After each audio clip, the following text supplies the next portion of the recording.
Hello everyone, welcome back to the channel. My name is Juhi Gyanchandani और आज के इस वीडियो में we are going to discuss noun का part 3, right. So noun part 1 and part 2 already discussed हो चुका है। अगर आप लोगों ने नहीं देखा है वो अभी तक वीडियोस तो प्लीज देख लीजिए, क्योंकि उसके बाद इसकी समझ जो है बेहतर तरीके से आपको होगी। नाउन के पार्ट 1 में हमने डिस्कस किया था नाउन के काइंड्स एंड डेफिनेशंस, डेफिनेशन और काइंड दोनों डिस्कस किया था हमने, और उसके बाद हमने जो पार्ट 2 है उसमें डिस्कस किया था नाउन एंड जेंडर्स।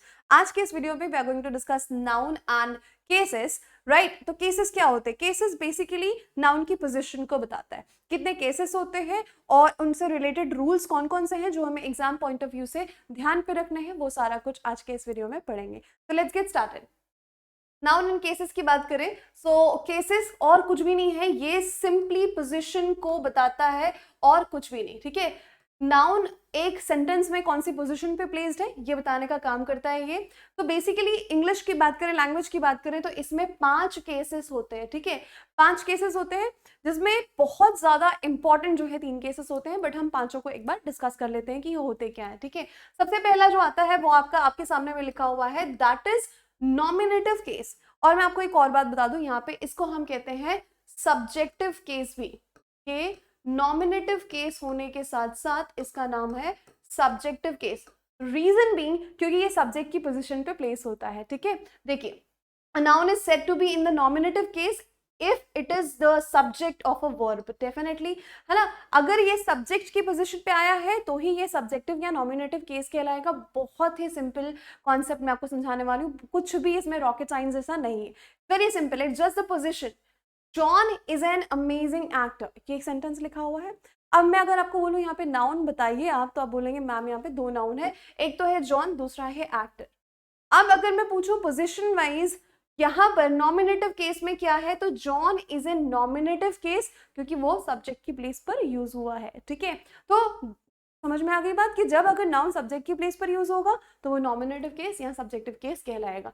आगे अगर देखूं मैं तो इसी एग्जांपल से समझते हैं, that is objective case. That means noun अगर वर्ब का ऑब्जेक्ट बन जाता है तो वो ऑब्जेक्टिव केस कहलाता है, या आसान भाषा में अगर वो ऑब्जेक्ट की प्लेस पर यूज हुआ है तो उसका केस क्या हो गया? Objective case. जैसे ये एक्टर, यहाँ पर जॉन भी नाउन है, एक्टर भी नाउन है, पोजीशन वाइज इसकी पोजीशन क्या है? ये ऑब्जेक्टिव केस में यूज किया गया है। इसका केस ऑब्जेक्टिव है और इसका केस सब्जेक्टिव है या नॉमिनेटिव है, राइट। ये बहुत ही सिंपल है, बहुत ही सिंपल, ठीक है। कुछ भी नहीं देखना था, सब्जेक्ट और object, that's it, subjective case and objective case. आगे बढ़ते हैं, एक होता है डेटिव केस, ठीक है ना। What is dative case? Dative case में नाउन कब होता है? जब वो the indirect object of the verb, वो किस तरह सर्व करेगा? वो वर्ब का, देखो डायरेक्ट ऑब्जेक्ट नहीं, इनडायरेक्ट ऑब्जेक्ट। अब क्वेश्चन आया होगा दिमाग में कि ये डायरेक्ट ऑब्जेक्ट क्या होता है और इनडायरेक्ट ऑब्जेक्ट क्या होता है। इसी एग्जांपल से अभी समझते हैं, ठीक है। देखिए, रोहित ब्रॉट प्रिया अ फ्लावर, ठीक है, ये स्टेटमेंट है। अगर मैं यहाँ पे देखूं तो नाउन रोहित है, प्रिया है और फ्लावर है, राइट। अगर इसको डिस्क्राइब किया जाए तो रोहित जो है आपका सब्जेक्ट है, ब्रॉट जो है वो वर्ब है, प्रिया एक ऑब्जेक्ट की तरह काम कर रहा है, यहाँ पे फ्लावर भी ऑब्जेक्ट की तरह काम कर रहा है, ये दोनों जो है ऑब्जेक्ट की तरह काम कर रहे हैं। अब यहाँ पे सोचने वाली बात क्या है कि डायरेक्ट ऑब्जेक्ट क्या है, क्या दिया जा रहा है? फ्लावर, अ फ्लावर, ये आपका आता है डायरेक्ट ऑब्जेक्ट की कैटेगरी में। ये क्या हो गया आपका? डायरेक्ट ऑब्जेक्ट, ठीक है। अब यहाँ पर ये जो शब्द है प्रिया, ये भी ऑब्जेक्ट है बट ये इनडायरेक्ट ऑब्जेक्ट है। डायरेक्ट ऑब्जेक्ट हमारा हो गया फ्लावर, इनडायरेक्ट दिया किसको जा रहा है? प्रिया को। तो ये प्रिया जो है ultimately it is a noun, है ना। बट इसका यहाँ पे केस क्या हो गया? ये काम कर रहा है आपका इनडायरेक्ट ऑब्जेक्ट की तरह। यहाँ पर Priya is in the dative case because it is functioning as indirect object. बात समझ में आई? तो डायरेक्ट ऑब्जेक्ट, इनडायरेक्ट ऑब्जेक्ट क्या होता है? अगर यहाँ पर मैं बोल देती रोहित ब्रॉट मी अ फ्लावर, तो ये जो मी है ये बेसिकली प्रोनाउन का पार्ट है ना, प्रोनाउन का काम करेगा, बट यहाँ पर ये भी इनडायरेक्ट ऑब्जेक्ट हो जाएगा। यहाँ पर नाउन था इसीलिए ये कौन से केस में है? ये डेटिव केस में है, राइट। बहुत simple.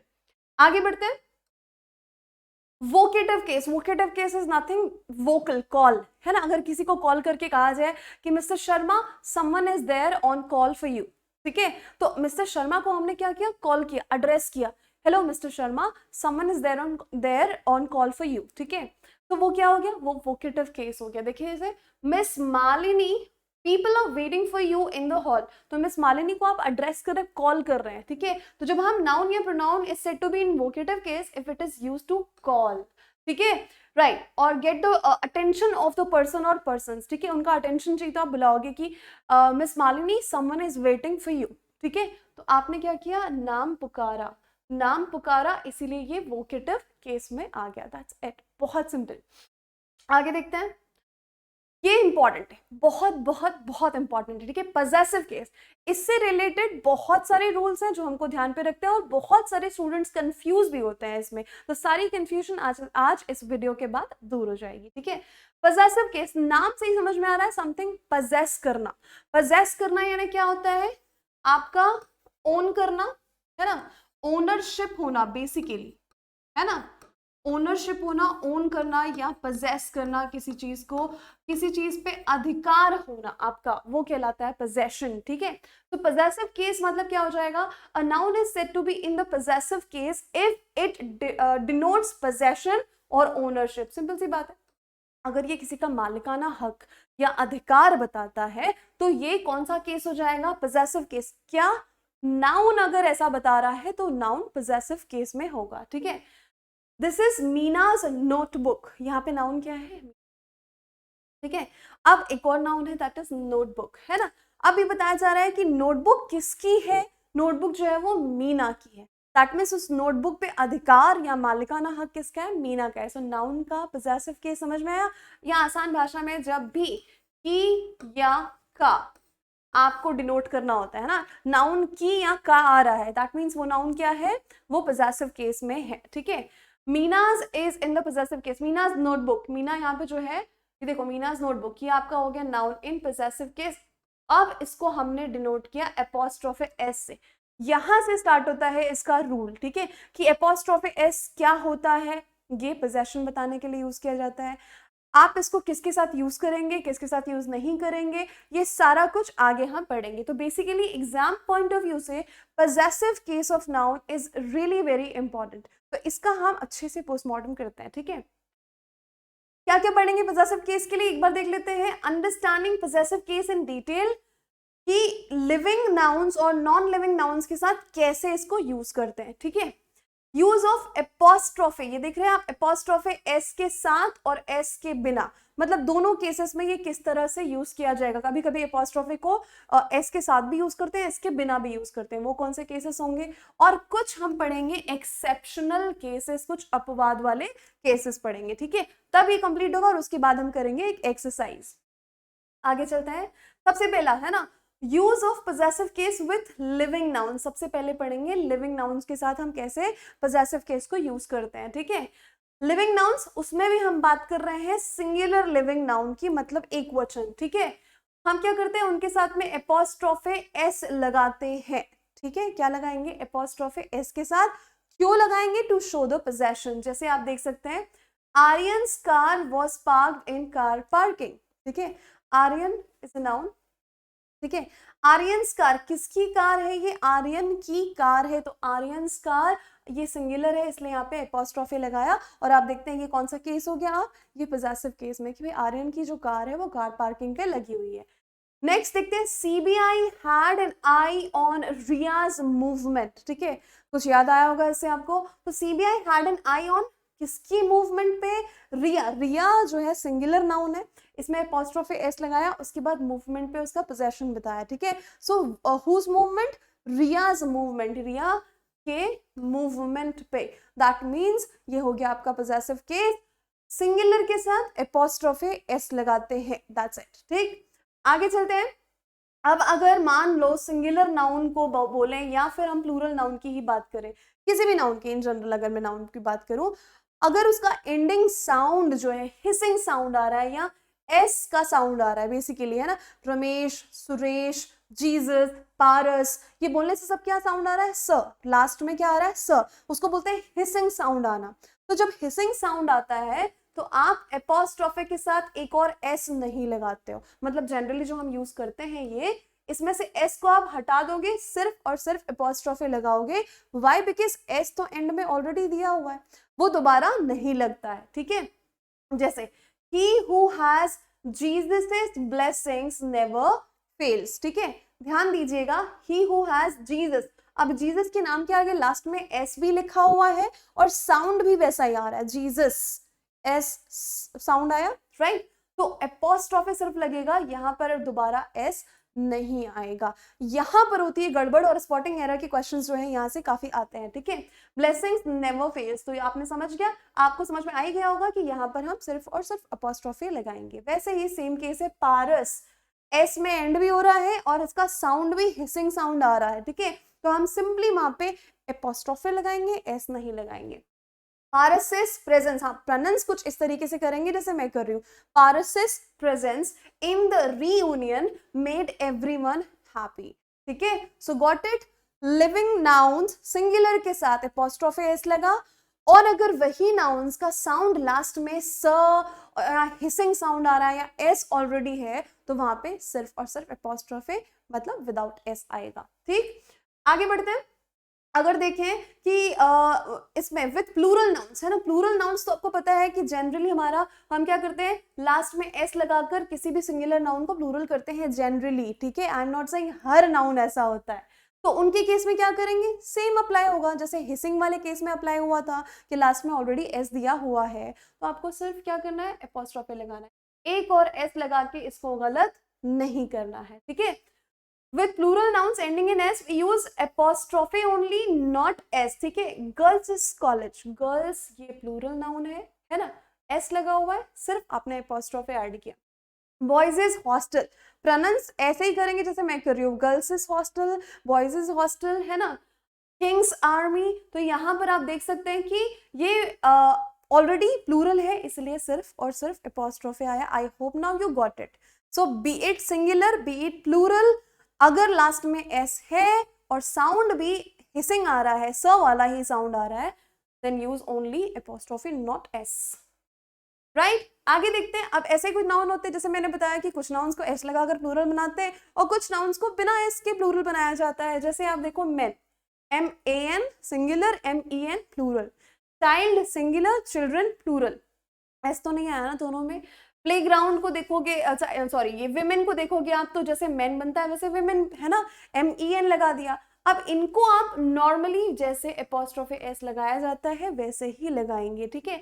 Mains closet, children's playground, women's role, right, इसमें कोई भी दिक्कत वाली बात नहीं है, सिर्फ ध्यान कहाँ पे देना था, ध्यान वहां पे देना था जहां पे लास्ट में ऑलरेडी एस दिया हुआ है, ठीक है। सो इतना समझ में आया, ये था fourth rule of possessive case.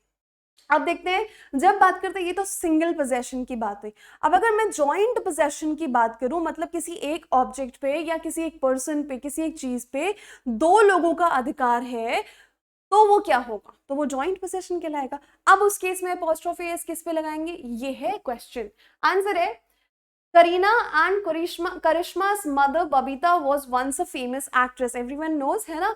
तो जो बबीता जी है वो मदर है of two daughters, Kareena and Karisma. तो करीना एंड करिश्मा का इक्वल पोजेशन है ना, सेम जॉइंट पोजेशन है बेसिकली उनकी मदर पे, है ना। पोजेशन कहना सही नहीं होगा, मतलब यही समझ सकते हैं आप कि दोनों की मदर है। तो अब इस केस में क्या किया जाएगा, करीना एंड करिश्मा's मदर बबीता, ठीक। हमने क्या किया, लास्ट में जो भी होगा, दोनों का सेम पोजेशन है, दोनों का अधिकार है इन पे, है ना, तो हम क्या करेंगे, हम लास्ट वाला जो भी हो, आप चाहे इसका सीक्वेंस रिवर्स कर दो, करिश्मा एंड करीना कर दो, है ना, लास्ट वाला जो भी होगा नाउन, मतलब लास्ट वाला नाउन, मेरे कहने का मतलब है हमें पोजेशन इन पे बताना है, लास्ट वाला नाउन ये है तो इस पे आप एपोस्ट्रोफी एस लगाएंगे। बट अगर मैं बोलूं कि दो का अलग अलग तरीके से पोजेशन है बट वो एंड से जुड़े हुए हैं, तो क्या करेंगे, तो दोनों में लगेगा, है ना। बात समझ में आई कि Kareena's movie this and Karisma's movie this, right, बात समझ में आई। तो अलग अलग पोजेशन बता रहे हैं, तो अलग अलग में तो फिर लोड ही नहीं है, प्रॉब्लम ही नहीं है ना, आपको सीधे अलग अलग एपोस्ट्रोफी लगाना है। समझना तो ये था हमको, है ना, करीना एंड करिश्मा's। वैसे ही Johnson and Johnson's company has made some amazing product, ठीक है। तो Johnson and Johnson joint possession, है ना, इसलिए हमने क्या किया, वैसे ये सिंगल कंपनी का ही नाम है बट आपको समझाने के लिए कि एंड से जुड़ा हुआ है दो और दोनों का ही पोजेशन है, तो लास्ट वाले पे आप एपोस्ट्रोफी एस लगाते हैं। This is what joint possession mean. आगे बढ़ते हैं। In case of appositive noun, appositive noun क्या होता है सबसे पहले ये समझते हैं। नाउन से जुड़ा हुआ दूसरा नाउन जो उसी नाउन को डिस्क्राइब कर रहा हो, उस नाउन के बारे में कोई ना कोई एडिशनल इंफॉर्मेशन दे रहा हो, वही होता है एपोजिटिव नाउन। जैसे रामनाथ कोविंद नाउन है ना, दी प्रेसिडेंट ऑफ इंडिया, अब यहाँ पे एडिशनल इंफॉर्मेशन है, वो किनके बारे में है, इन्हीं नाउन के बारे में है ना, इन्हीं के बारे में बताया जा रहा है एडिशनल इंफॉर्मेशन, तो इसको बोलते हैं हम एपोजिटिव केस। ठीक है, Ramnath Kovind the president of India car is bullet proof.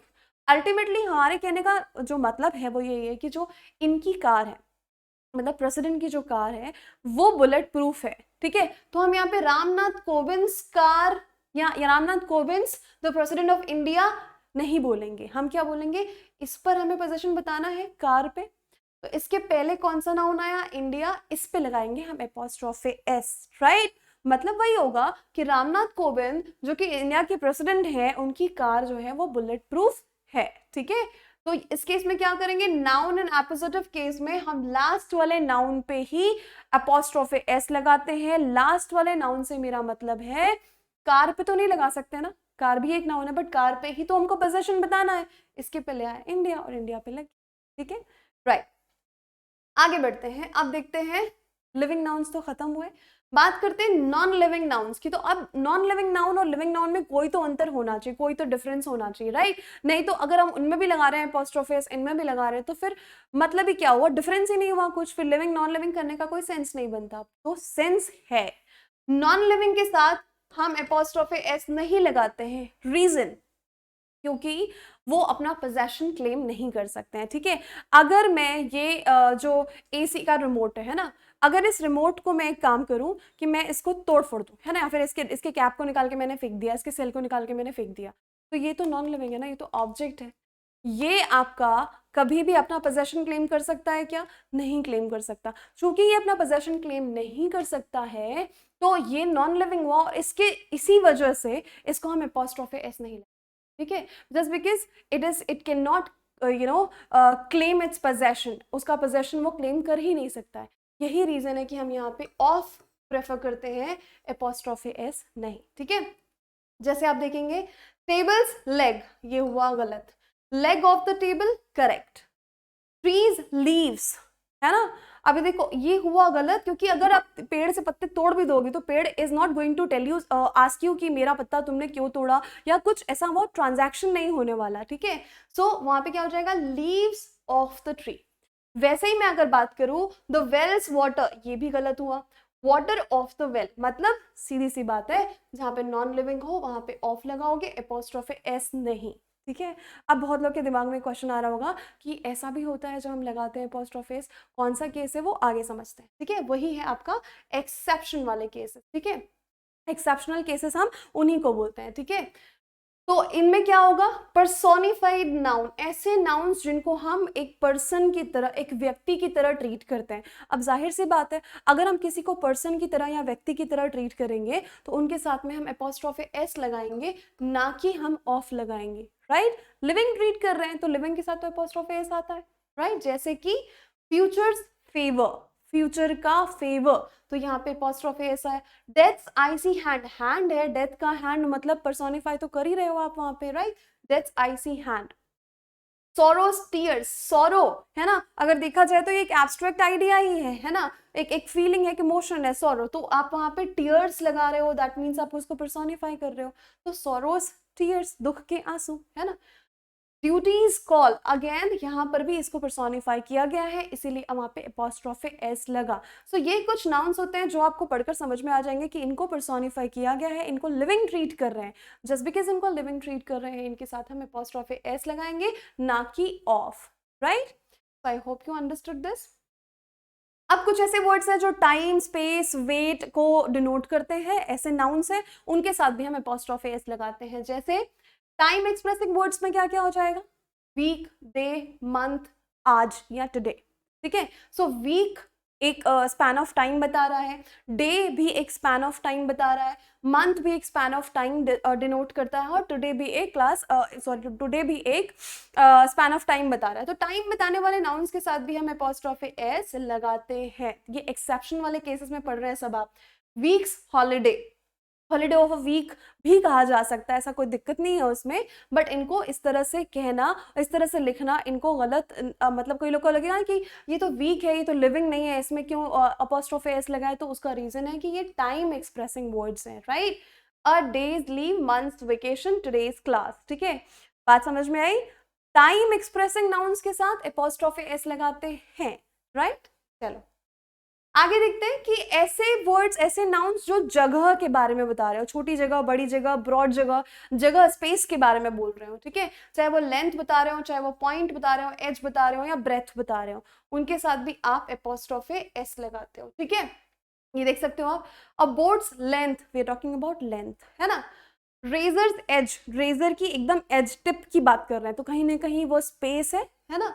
Needles point, needle का पॉइंट भी एक स्पेस की बात कर रहे हैं, इसीलिए हमने क्या किया, यहाँ पे अपॉस्ट्रोफी एस लगाया, ठीक है। इनको आप ऑफ के साथ लगाएंगे तो गलत नहीं होगा, बट अपॉस्ट्रोफी एस के साथ भी ये सही होते हैं, ठीक है। रूम्स ब्रेथ, ये भी आप तो सीधी सीधी जगह की बात कर रहे हैं, स्पेस की बात कर रहे हैं, तो स्पेस के साथ और टाइम के साथ, दोनों के साथ आप नाउन्स में अपॉस्ट्रोफी एस लगाते हैं to make it possessive in case. बात करते हैं वेट या मनी की, तो वेट की बात करेंगे, भार की या मनी की बात करेंगे, तो भी आप उसमें अपॉस्ट्रोफी एस लगा सकते हैं, जैसे अ टन्स वेट, अ पाउंड्स वेट, अ रुपीज वर्थ, एक रुपए की कीमत, है ना, तो आप यहाँ पे अ रुपीज वर्थ बोल सकते हैं, because that comes under money. A dollars worth, again that comes under money, है ना, डॉलर्स वर्थ, इसमें भी आपने लगाया अपॉस्ट्रोफी एस। तो ये तीन चीजें बेसिक थी, आप टाइम के साथ, स्पेस के साथ, आप यूनिट ऑफ मनी या वेट के साथ भी आप अपॉस्ट्रोफी एस यूज करते हैं, ठीक है। आगे बढ़ते हैं एनिमल्स के साथ, यस, ठीक है, एनिमल्स के साथ भी आप अपॉस्ट्रोफी एस लगाते हैं। डॉग्स टेल, कैट्स आई, कैट्स आई तो एक स्टोन भी आता है, तो कैट्स आई के नाम से ही फेमस है, आई ऑफ द कैट नहीं बोला जाता, राइट। तो एनिमल्स के साथ भी you can use apostrophe S, ठीक है। और काउज हॉर्न्स, ठीक है, और बाकी वो जो केस मैंने आपको बताया है कि अपॉस्ट्रोफी एस और अपॉस्ट्रोफी एस वहां पर नहीं आएगा जहां पर आपका साउंड जो होता है वो एस वाला साउंड या हिसिंग साउंड आए, तो इस चीज को आप हर केस में ध्यान रखेंगे, ठीक है। बाकी तो मैंने बता ही दिया, इन चीजों को पढ़ लेंगे काफी है। अब बात करते हैं ऐसे कोई ऑब्जेक्ट्स जो डिग्निफाइड हैं, जो जिनको हम थोड़ी सी ना इंपॉर्टेंस देते हैं, जो डिग्निफाइड ऑब्जेक्ट्स हैं, उनके साथ भी ऑब्जेक्ट कहा जा रहा है, बट उनके साथ भी आप क्या करोगे, आप उनको अपॉस्ट्रोफी एस ही लगाते हो, उसमें ऑफ नहीं लगाते हो। जैसे कोर्ट्स डिक्री, मतलब जुडिशियल लॉ ऑर्डर, लॉ की बात करें, ऑर्डर की बात करें, डिक्री, तो कोर्ट्स डिक्री, कोर्ट को हम एक बहुत ही ज्यादा डिग्निफाइड मानते हैं, एक हायर पोजीशन पे है ना, तो कोर्ट्स डिग्री, यहाँ पे एस लगा अपॉस्ट्रोफी के साथ। सन, मून, हेवन, सेलेस्टियल बॉडी के साथ भी आप अपॉस्ट्रोफी एस लगाते हैं। ये सारे के सारे हम एक्सेप्शन वाले केसेस में पढ़ रहे हैं, क्योंकि यहीं पर डाउट आता है कि ऑफ क्यों नहीं लगा, क्योंकि ये तो लिविंग नहीं है। रीजन यहाँ पे दिया जा रहा है कि क्यों, because they are considered dignified object, ठीक है। तो मून्स ग्रेस, नेचर्स ब्यूटी, यहाँ पर्सोनिफाई हो गया ये। माइंड्स आई, दिमाग की आंख, अंतर आत्मा, मन की आंखों से देखिए, है ना, तो मन की आंखें मतलब मन को अपने क्या कर दिया, पर्सोनिफाई कर दिया, तो माइंड्स आई डिग्निफाइड भी हो गया, पर्सोनिफाइड भी हो गया। वैसे ही आपका नेचर्स ब्यूटी, प्रकृति की खूबसूरती, है ना, तो आप खूबसूरती से डिनोट कर रहे हैं, दैट मीन्स कहीं ना कहीं आप पर्सोनिफाई कर रहे हैं उसको, राइट। तो dignified objects that are personified, उनके साथ भी आप अपॉस्ट्रोफी और एस लगाते हैं, ठीक। नेक्स्ट बात करते हैं यस कुछ मुहावरे, है ना, कुछ मुहावरे जिनके साथ आप लगाते हैं अपॉस्ट्रोफी एस, क्योंकि मुहावरों का मतलब उनका वर्ड का मतलब नहीं होता, उनका लिटरल मतलब नहीं होता, उनका मतलब कुछ और होता है, ठीक है। आप वर्ड्स, स्टोन लिखा है तो स्टोन यानी पत्थर होगा, ये नहीं है, उसके अंदर कोई और ही मतलब होता है, वो इसीलिए उनके साथ में आप अपॉस्ट्रोफी एस लगा सकते हैं। जैसे एट वंस विट्स एंड, यहाँ पे तो वंस विट्स एंड, वंस तो समझ में आता है कि हम किसी पर्सन की बात कर रहे हैं तो वो लिविंग के लिए हो गया, पर विट की बात कर रहे हैं, yes, because this is idiom, है ना। एट वंस विट्स एंड मतलब एक पॉइंट आता है ना जहां पे ब्लैंक आउट, कुछ नहीं समझ में आ रहा, you are perplexed, you are baffled, एकदम पजल्ड सिचुएशन है आपकी, अब क्या करें आगे नहीं समझ में आ रहा, ये है इसका मतलब, ठीक है, at one's wit's end. At one's fingers end या एट वंस फिंगर्स टिप का क्या मतलब होता है, बिल्कुल फिंगर टिप पे होना कोई चीज, मतलब आपके रेडिली अवेलेबल होना, या फिर आपके स्किल या नॉलेज के एरिया में होना, या फिर सीधी सी बात मैं बोलूँ, सीधी सी आसान सी भाषा में, कि आपको उस चीज़ के बारे में जानकारी होना कि ये अच्छा ये टेबल ये तो मेरे फिंगर टिप पे है। फिंगर टिप पे होने का मतलब कि आपको वो पता है, जानकारी है उसके, ठीक है। आर्म्स लेंथ, 2 गज दूरी, मास्क है जरूरी, ये वही है, ठीक है। और आर्म्स लेंथ मतलब इतनी दूरी एटलीस्ट बनाए रखना, दूर डिस्टेंस को बताता है। एट अ स्टोन्स थ्रो, मतलब मैं बोलूँ कि मेरा घर यहाँ से एट अ स्टोन्स थ्रो है, दैट मीन्स आपका घर बहुत ही नज़दीक है। अब मैं पत्थर फेंकूंगी तो कितनी दूर जाएगा, है ना। मैं ओलंपिक्स की बात नहीं कर रही हूँ, ठीक है। सो अगर मैंने पत्थर फेंका तो वो कितनी दूर जाएगा, बहुत ही करीब, बहुत ही नज़दीक, मतलब इतना डिस्टेंस है मेरा मेरे घर का यहाँ से। तो एट अ स्टोन्स थ्रो मतलब इट टेल्स यू अबाउट बहुत कम डिस्टेंस। अब हो गया to one's heart's content, content यानी संतुष्टि। जब तक आप संतुष्ट ना हो जाएं, ठीक है। बारबेक्यू नेशन, आप इतने रुपए दीजिए, इतना खाइए, जितना मतलब जितना, जब तक आपका मन नहीं भर जाता, जब तक आप संतुष्ट नहीं हो जाते, you can have it to your heart's content, ठीक है। तो टू वंस हार्ट्स कंटेंट मतलब जब तक कि सामने वाला सेटिस्फाइड नहीं हो जाए तब तक उसको कहते हैं टू वंस हार्ट्स कंटेंट। तो इडियम्स एंड फ्रेजेस के साथ भी आप एपोस्ट्रोफी एस लगाते हैं, ये मैंने केसेस आपको बता दिए, ठीक। आगे बढ़ते हैं। Yes, now here we come with compound noun. Compound noun किसको कहते हैं, संयुक्त संज्ञा। अब ये क्या होता है, मदर इन लॉ, है ना। मदर, ये इन लॉ जो है ये एक नाउन है, और इस नाउन को हम बोलते हैं कंपाउंड नाउन। अब मुझे इनका पोजेशन बताना है। देखो, इनको प्लूरल बनाना अलग चीज होती है और इनका पोजेशन बनाना अलग चीज होगी, दोनों में बिल्कुल अंतर है, बहुत डिफरेंस है, ठीक है। इनको क्या करेंगे, एपोस्ट्रोफी एस लगाएंगे लास्ट वर्ड के साथ, ठीक है। मदर इन लॉज हेल्थ, ठीक है। मदर इन लॉज हेल्थ, तो आप लॉ के बाद में एस लगा रहे हो, एपोस्ट्रोफी एस लगा रहे हो, ठीक है। वैसे ही ब्रदर इन लॉज ऑफिस, ठीक है। तो ब्रदर इन लॉ के बाद आप लॉ में लास्ट वाला नाउन क्या है, लॉ है, आप इसमें एपोस्ट्रोफी एस लगा रहे हो।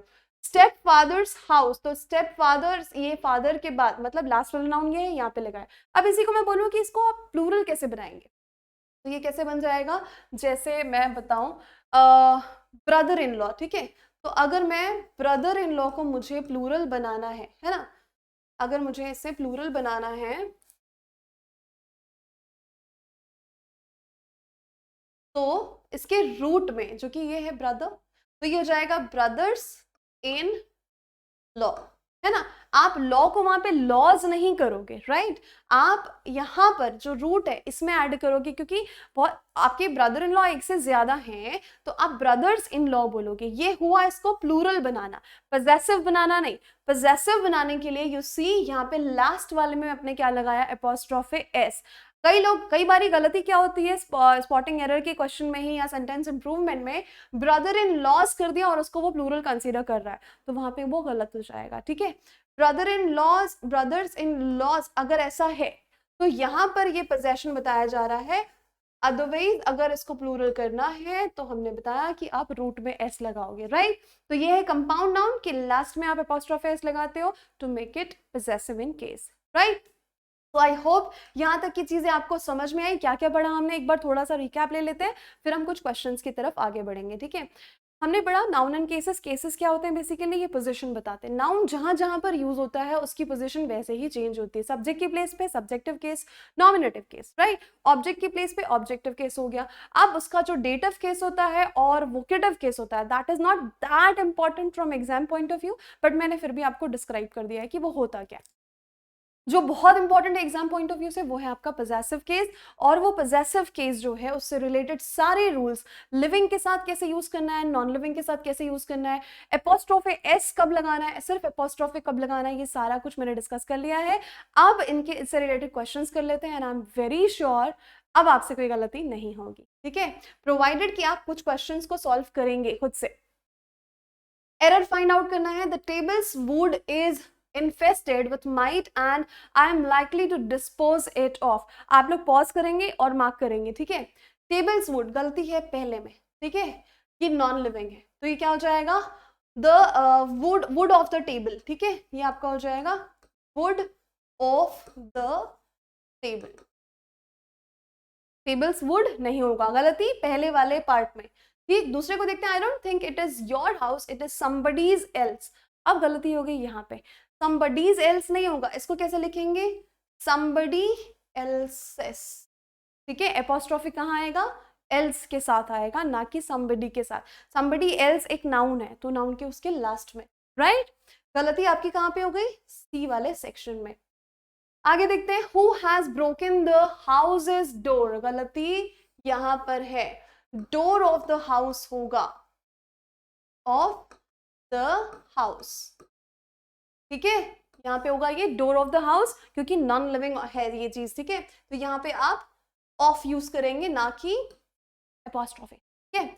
Sheena did all this for justice sake, यहाँ पर क्या प्रॉब्लम आ रही है कि आप जस्टिस जब बोल रहे हो तो साउंड कैसा आ रहा है, हिसिंग साउंड आ रहा है ना, हिसिंग साउंड आ रहा है, उसके साथ में आप यहाँ पर क्या नहीं करोगे, एस नहीं लगाओगे, ठीक है। जस्टिस डिग्निफाइड ऑब्जेक्ट्स में से आया ये, तो जस्टिसेस आप प्रोनाउंस वैसे ही करोगे, पर यहाँ पे ये एस जो है ये रिक्वायर्ड नहीं है, only apostrophe would do, right. तो यहाँ पर भी गलती आपकी सी वाले में से हो गई। The climate of Pune is better than Mumbai. Now यहाँ पर होती है गलती, बहुत लोग बोलेंगे इसमें तो नो एरर है, एरर है। क्या एरर है, हम क्लाइमेट कंपेयर कर रहे हैं, कहाँ का, पुणे का और मुंबई का। पुणे और मुंबई को नहीं कंपेयर कर रहे हैं, पुणे और की क्लाइमेट को मुंबई की क्लाइमेट से कंपेयर कर रहे हैं। तो यहाँ पर गलती क्या है, the climate of Pune is better than that of, इसका पोजेशन किस तरह से बताया जाएगा, ये देन दैट ऑफ मुंबई, ठीक है। यहाँ पे दैट ऑफ लगना इंपॉर्टेंट था, ताकि हमको पता चले कि हम पुणे की क्लाइमेट को मुंबई से नहीं, बल्कि पुणे की क्लाइमेट को मुंबई के क्लाइमेट से कंपेयर कर रहे हैं, ठीक है। तो आपकी गलती हो गई डी वाले सेक्शन में।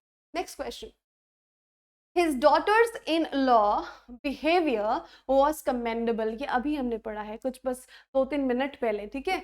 सो आप देख सकते हैं यहाँ पे गलती कहाँ है, यहाँ पे हमें अगर इसको पोजेसिव बनाना है तो लास्ट में, मतलब लॉ के साथ आप यहाँ पे एस लगाएंगे। His daughter in law's behaviour was commendable, प्रशंसनीय था, बहुत अच्छा था, ठीक है। सो डॉटर इन लॉ का बिहेवियर, तो लॉ के बाद एपोस्ट्रोफी एस, मतलब गलती ए वाले सेक्शन में थी, ठीक है। सो अगर ये सारे क्वेश्चंस आपके सही हुए हैं तो वेल डन, आप लोग बहुत अच्छे से इस टॉपिक को समझ गए, ठीक है। और भी इसके क्वेश्चंस आपको सॉल्व करने हैं, ताकि आपसे एरर की चांसेस जो हैं बहुत कम हो, और ये सारे कॉन्सेप्ट्स आपको बाय हार्ट या एट योर फिंगर टिप्स हो जाए, ठीक है। Fine, so that's it for today's video. इस वीडियो में, इस पार्ट में, नाउन के पार्ट 3 में हमने सब कुछ ऑलमोस्ट कवर कर लिया है।